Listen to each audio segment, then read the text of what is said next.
Alright, today I'm going to be trying to do a reading of Better Than Life, the TV script from Red Dwarf Series 2. This is where the crew have come across a mail pod heading for the ship, and they've come across a computer game which is like a virtual reality, and it transports you to a simulated real world where you can act out all your fantasies and desires, and they are there for you instantly, as you'll find out. Once you're in the game, you're trapped in the game, and it's very difficult to get out. So here's the episode that sets us up with Better Than Life. It's absolutely brilliant, and I highly recommend you watch the TV version. So as always, Holly starts the show and his head appears on the screen. 3 million years from Earth, the mining ship Red Dwarf. Its crew, Dave Lister, the only human being left alive. Arnold Rimmer, a hologram simulation of his dead bunkmate, and a creature that evolved from the ship's cat. Message ends. Holly's face fades away and then reappears. Additional. Loneliness weighs heavily on us all. Personally, the only thing that keeps me going is the thought that we are over 60 billion miles away from the nearest Bernie Inn. An external view of the ship, and the mail pod flies in towards the ship, a rocket-powered metal cylinder. And now we're going to cut to the scene, Lister in his bunk, and he has a medical problem. He's holding a bottle of liquid to help his bad stomach. He's reading the bottle. For a mild stomach upset, take 1 teaspoon. For acute indigestion, take 2. Lister considers, takes the spoon out of his mouth and throws it away, then empties most of the bottle into a glass and starts gulping it. Rimmer enters dressed as a chef. Well, a highly enjoyable meal all round. Obviously you can't expect perfection first time, but I was quite delighted with the way my dumplings went down. Rimmer, real dumplings, proper dumplings when they're properly cooked to perfection. Proper dumplings should not bounce. True, but compared to what I thought they were going to be like, they were quite superb. So how's the cat? He's just sleeping off the stomach pump. He'll be all right. The lamb was a bit of a flop, though. The lamb! Everybody thought the lamb was the cheese. And that lemon meringue pie, man, what was in that? I thought you liked that. You brought some back. Yeah, I wanted to try some on my athlete's foot. It's not easy, Lister, cooking when you're dead, when you don't exist, when you're entirely made of life. That's just your excuse for everything, isn't it? Being dead. I'm just trying to rehabilitate myself, trying to do the everyday, normal things that most living people take for granted. You've got the scutters to help you. What? Pinky and Smeggy Perky? What use are they? It's like giving blind puke contact lenses. They only do what you tell them to. Ah, but they don't. You say, keep an eye on that lamb. And they do. They sit there for 3 hours and watch it burn. They've got no emotion, have they? It's not built into their software. Have you seen their broom cupboard? It's full of pin-ups of John Wayne. That cannot be right, can it? Piled this high with film fun magazines? It's not the way spanners behave in my book. Holly appears on the screen and breaks in. Oi, what's happening, dudes? Hi, Hol. Guess what? What?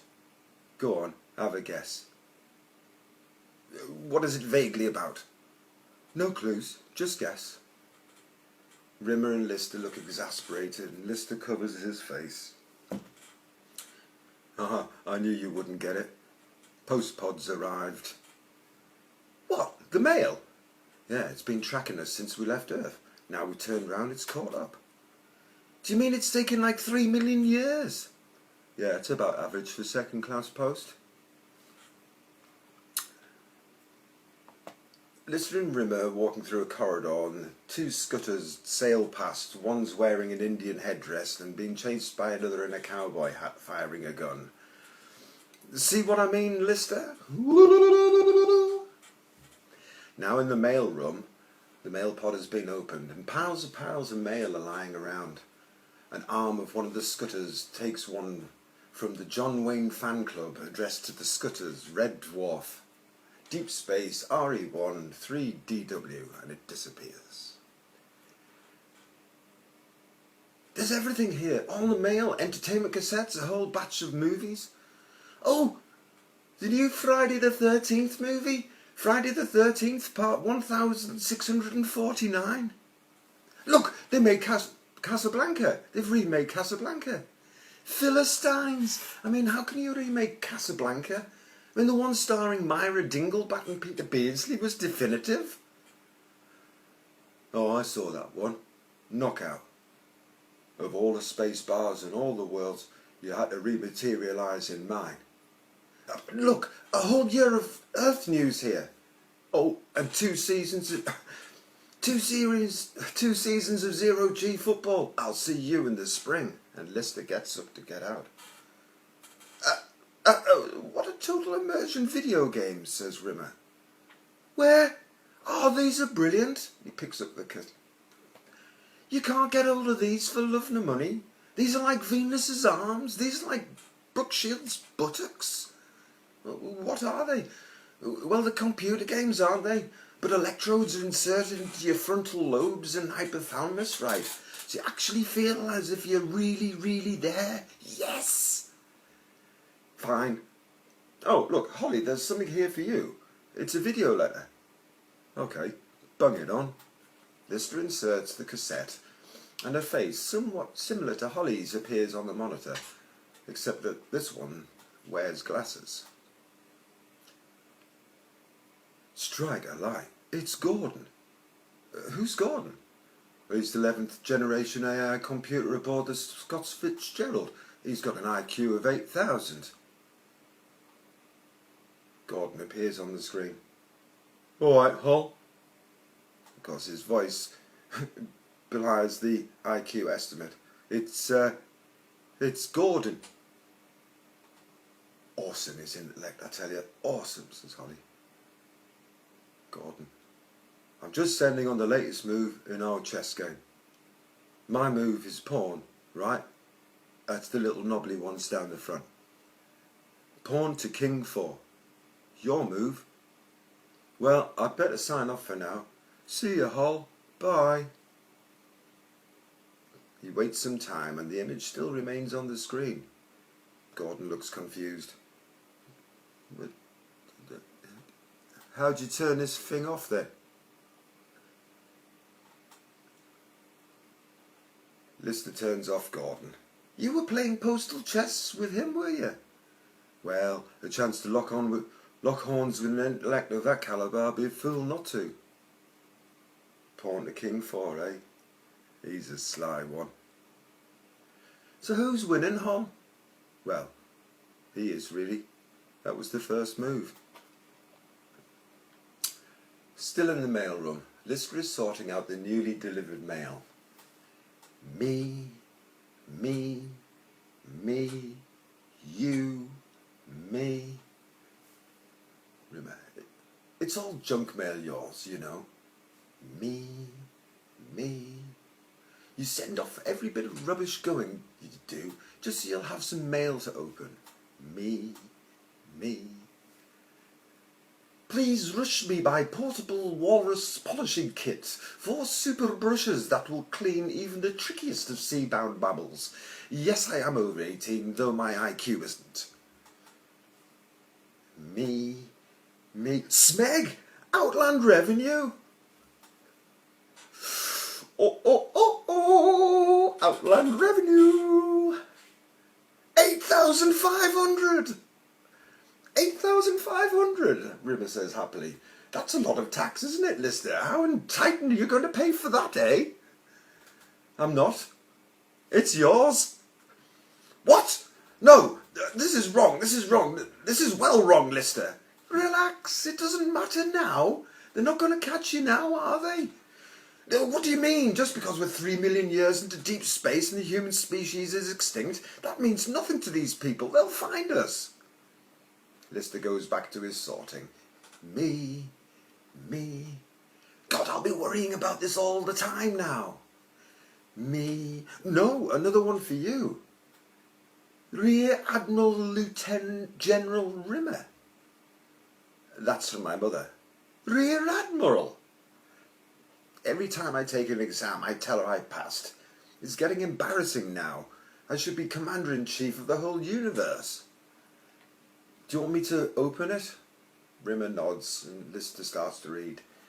Dear Rimmer, is this from your mum? That's Mumsy. His handwriting's terrible. I hope this epistle finds you adequately healthy to discharge your duties. You know, maybe I shouldn't be reading this deeply personal stuff. Just get on with it. I write to inform you.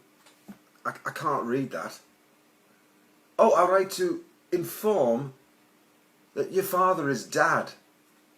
Well, of course he is. Maybe it's your father stroke Dad. He's dead. I can't make it out. He's holding up the letter. My father is dead. What? My father is dead. Oh yeah, it's an E. That's what it is. Your father's dead, Rimmer. Oh, hey, I'm sorry. Is that all she says? Just that he passed peacefully in his jeep. Sleep. Now we cut to the observation dome outside of the ship. Rimmer is staring into space and Lister arrives. Can't sleep? No, me neither. I remember when my dad died, you know. I was only 6. I got loads of presents off everyone like it was Christmas. I remember wishing a couple of more people would die so I could complete my Lego set. My grandma tried to explain. You know, she said he'd gone away and he wasn't coming back. So I wanted to know where, like. Yeah. She said he was very happy and he'd gone to the same place as my goldfish. So I thought they'd flushed him down the bog. I thought he was just round the U-bend, you know. I used to stuff food and magazines down there for him to read. They took me to a child psychologist in the end because they found me with me head down the bowl reading him the football results. Well, I knew he was dead. I mean, they're all dead, aren't they? Just getting that letter makes it seem like it happened yesterday. You never said much about him? No. You must have been pretty close. Close? Was it very close? Close? I hated him! I detested his fat, stupid guts, the pop-eyed, balding git. What? He always wanted to join the Space Corps, be an officer. But they wouldn't take him because he was an inch below regulation height. 1 inch! I have 3 brothers. When we were young, he brought a traction machine so he could stretch us. By the time my brother Frank was 11, he was 6'5". Every morning he'd measure us, and if we hadn't grown, back on the rack. Sounds like he had a screw loose. I don't think he had one screw fully tightened, to be perfectly honest with you. He had this fixation that we all had to get into the Space Corps. At mealtimes he'd ask us questions on astronavigation, and if we got them wrong, no food. God, Rimmer, how did you cope with that? I didn't. I nearly died of malnutrition. I had no idea. I thought you adored your parents. When I was 14, I divorced them. What? I took them to court. I got paid maintenance until employment age and access every 4th weekend to the family dog. So why are you completely blown away about him dying then? Oh, it doesn't mean I don't respect him. I didn't look up to him. It was only natural. He was my father. There's nothing natural about your family, Rimmer. It's just I always wanted just once for him to say to me, well done. For what? For something, for anything. I wanted him to be proud of me, just once and now. And then the cat enters with a flourish, completely wrecking the serious moment. Wow, my stomach's been pumped up and I'm now hungry. Hey, there you are. Hey man, I'm so hungry I just have to eat. Shh, shh. not now, man. Rimmer's dad's died. Well, I'd prefer chicken. Now we cut to the sleeping quarters and Rimmer's watching a news tape. A hologrammatic newsreader is reading the news. Behind her is a backdrop. Groovy Channel 27. Good evening, and here is the news on Friday the 27th of Geldof. Archaeologists near Mount Sinai have discovered what is believed to be a missing page from the Bible. The page is currently being carbon dated in Bonn, and if genuine, it belongs at the beginning of the Bible and is believed to read, "To my darling Candy, all characters portrayed within this book are fictitious and any resemblance to persons living or dead is purely coincidental." The page has been universally condemned by church leaders. Europe, a terrorist group representing the Revolutionary Working Front, a fanatical left-wing group dedicated to eliminating the cat enters and sits on the end of Rimmer's bunk. Pause! The recording stops. About your father. If it's any help, he's in the ground now. Sure, it's bad news for him, but on the other hand, it's party time for all those little worms. Rimmer and Lister just stare at him. There's just no consoling him, and he leaves. Rimmer, listen, me and the cat were going to go and play a TIV. I wondered if you wanted to come and join. Oh, come on. Holly says he can key you in. Rimmer shakes his head again. No. Lister waits a short while, then he leaves. And Rimmer resumes the recording. Play! The newsreader. We're going to wipe out the middle class. Was arrested today. The man, Henri Leclerc, was attempting to poison the mineral spring in France, which is the source of all the world's all the world's Perrier water. Had he succeeded, experts believe the middle class would have been wiped out within 3 weeks. Techno news, and the new sensation sweeping the solar system is the total immersion video game Better Than Life. Using the new sensor lock feedback technology, Better Than Life is able to detect all of your desires and fantasies and make them come true. Rimmer sits up and begins to take notice. So great is the appeal of Better Than Life, when one store in New Tokyo ran out of stocks, rubber nuclear weapons had to be deployed to disperse the crowd. Sport, England's underwater hockey team's tour of Titan, and Rimmer has left the room. Back in the mail room, Rimmer and the cat are eagerly watching Lister, who's searching through the mail. Rimmer has completely changed his mind about the idea and is keen as the rest of them. Better Than Life, here it is! Brilliant! Hey, let's play! They all put on rather strange-looking helmets and press large electrodes into their heads. A stupefied expression appears on their faces and their heads roll alarmingly. Now inside a corridor within the game. Suddenly they are seen through a cloud of steam in a corridor, and they pass through 2 sets of imposing double doors and appear on a beach. On the beach. What sort of game is this? It's incredible. It's just like being here. Yes! Lister has seen Marilyn Monroe walking towards them.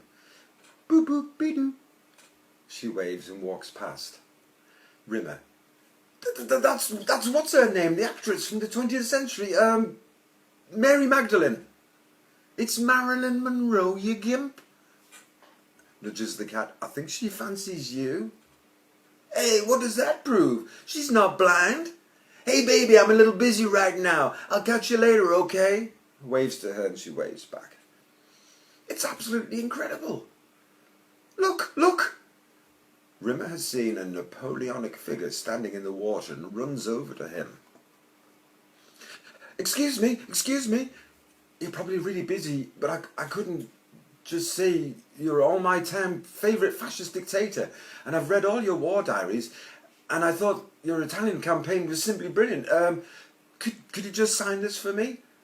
Make it out to my good pal Arnie, from your dear chum Napoleon Bonaparte.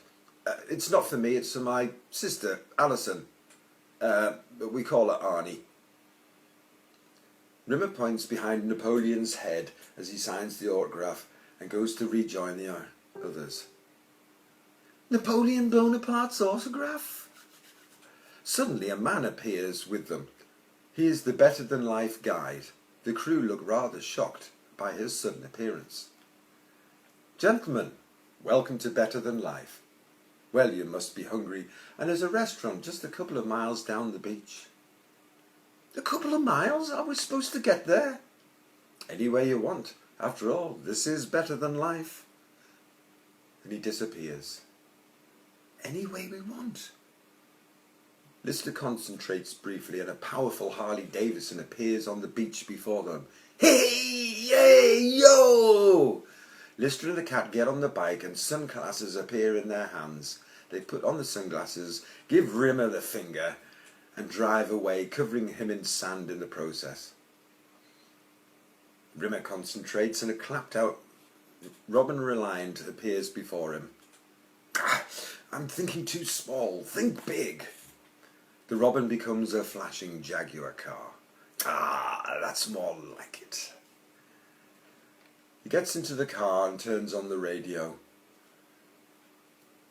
Military music comes forth. Rimmer salutes. He concentrates again and a woman appears in the seat next to him. Magruder. Magruder is the rough boxing champion from the ship he once had a relationship with.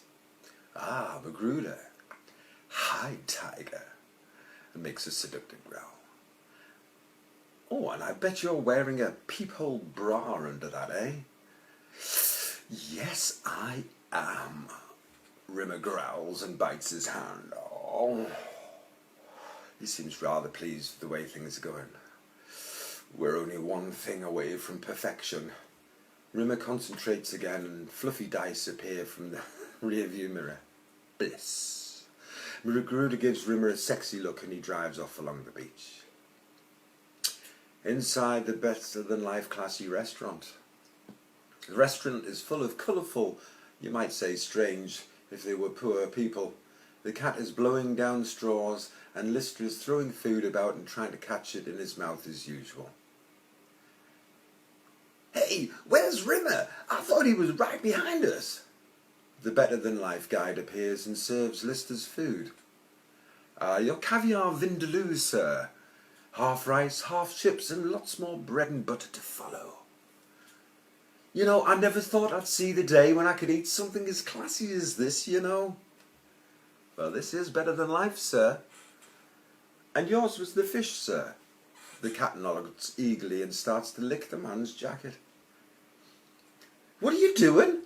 Well, I always do this when somebody gives me food. The cat continues and Lister puts down his plate. The guide puts a tank of full fish in front of the cat. As ordered, sir. Small fish. Are you sure you wouldn't like your fish cooked? No, sir. I'd like my fish to move. And he produces a little fishing rod and dangles the hook into the tank and starts singing. I'm gonna eat you, little fishy. I'm gonna eat you, little fish. Meanwhile, back at the entrance to the restaurant, Rimmer walks in dressed rather nattily, like someone from years ago who's just been out for a drive in an expensive car, goggles included. The guide saluting, Mr. Rimmer, sir. They're on table K on the second terrace. Excellent. And he moves off to join them. Back at the table, the cat is still singing. I'm gonna eat you, little fishy.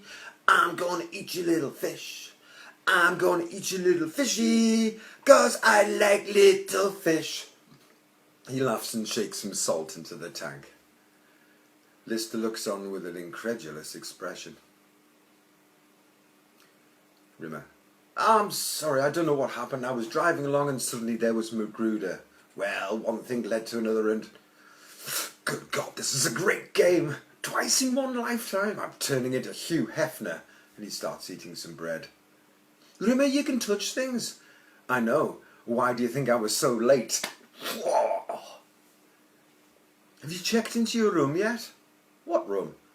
I mean, mine is absolutely brilliant. I've got this vibrating leopard skin waterbed in the shape of a guitar. Yeah? Well, you should take a look at my wardrobe.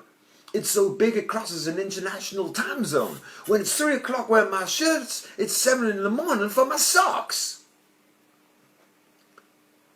A voice in the distance is heard calling.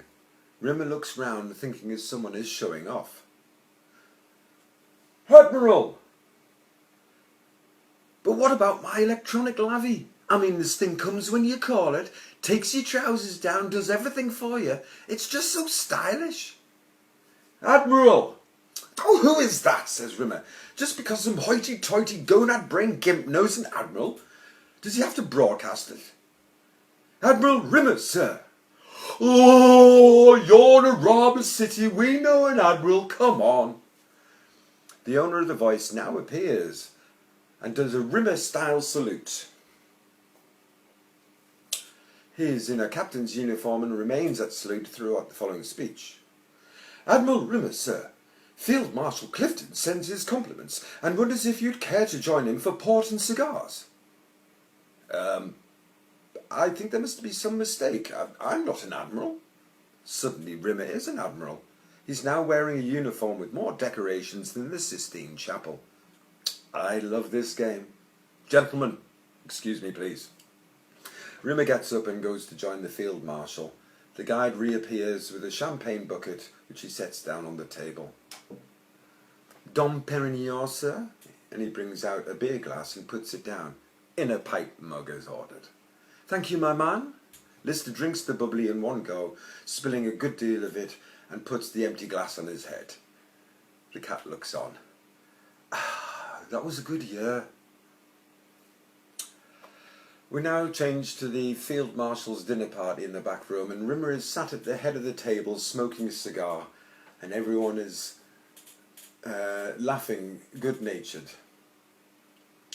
So I said to Hollister, well, I can't remember exactly what I said, but it was one of the most enormously cruel and frighteningly witty put-downs ever. The military men look at each other for a moment in silence. But this is better than life, so they all burst into laughter. Then a young cadet comes up to Rimmer. Sir, I know it's the most awful bore, but would you mind just signing this for me? He produces a book and a pen. Oh, what's that, you little pipsqueak? We now see the book has a colour photo of Rimmer on the front, in full uniform. My Incredible Career by A.J. Rimmer. I've read it 18 times, sir. Rimmer signs the book and hands it back. There you go, laddo. Oh, thank you, sir. Gosh, I'll be the envy of the academy. Rimmer stops as behind the Field Marshal and other officer he sees his father. Father? Son? What are you doing here?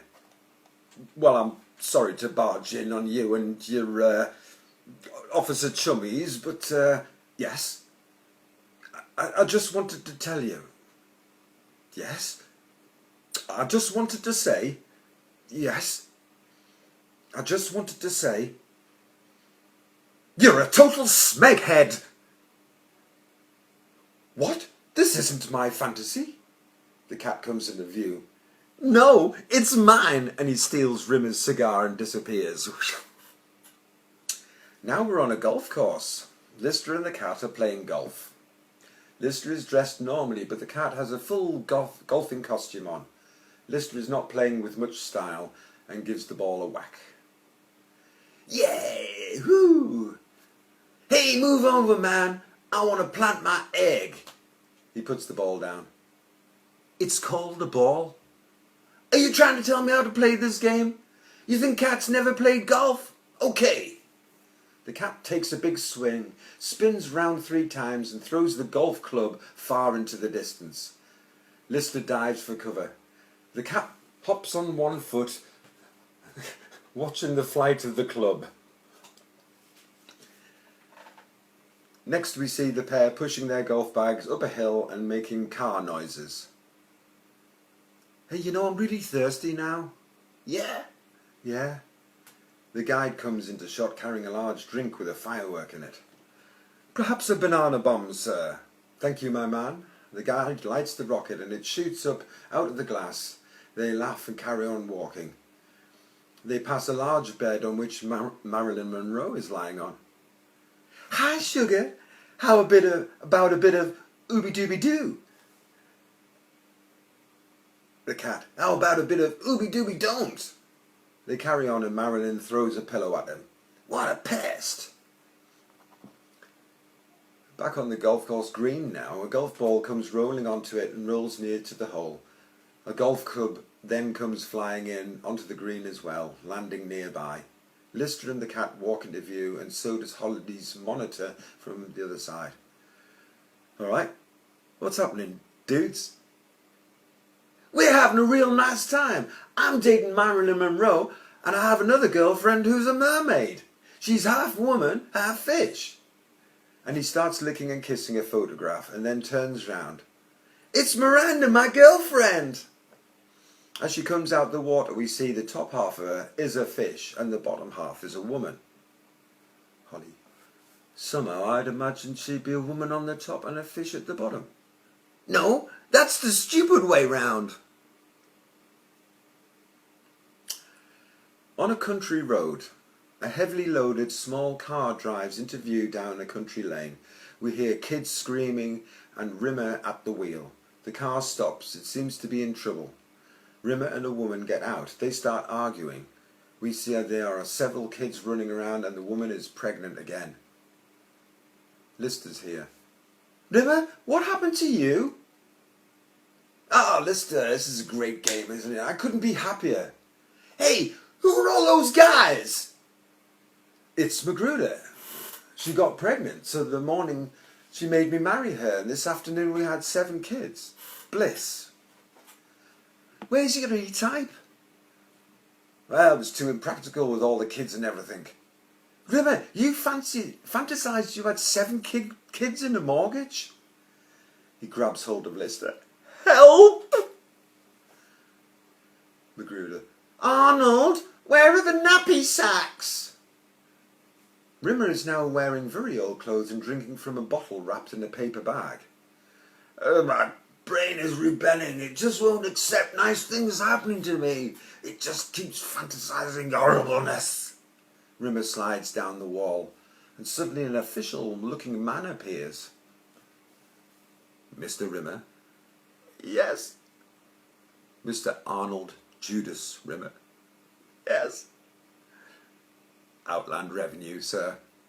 Oh my God! This is a demand for immediate payment. 18,000. If you are unable to pay, sir, I am instructed by the Revenue to break both your legs and pull off your thumbs.